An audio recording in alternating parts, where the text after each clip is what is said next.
আমার ভাই হাদিরে বিএনপির এক নেত্রী গুরুত্বপূর্ণ গিনিপিক অর্থাৎ তেলাপোকার লগে তুলনা করছেন। আপনারা অবশ্যই বিএনপি থেকে সতর্ক থাকবা, কারণ তারার অতীত ইতিহাস তেমন একটা ভালো নয়।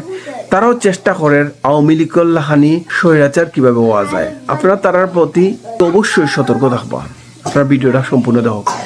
হাদিকে আমার কাছে এই মুহূর্তে একটা বেশ গুরুত্বপূর্ণ গিনিপিক ছাড়া আর কিছুই মনে হয় নাই।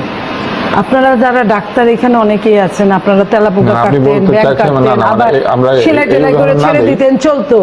বাট হাদি হয়তো চলতে পারে নাই। আমার ভাই হাদিকে বিএনপির এক নেত্রী বলছেন হাদি নাকি গিনিপিগ, হাদি নাকি তেলাপোকার মতো। এই ফ্যাসিস্টদের যে তারস্বর, ফ্যাসিস্টদের যে অবয়ব, ফ্যাসিস্টদের যে চরিত্র, এই চরিত্র সেটি নীলুফাদের প্রকাশ, ভাবভঙ্গি, বিএনপির এই নেত্রীদের ভাবভঙ্গিতে এখন ফুটে উঠছে। হাদি নাকি গিনিপিগ, হাদি ভাই নাকি তেলাপোকা।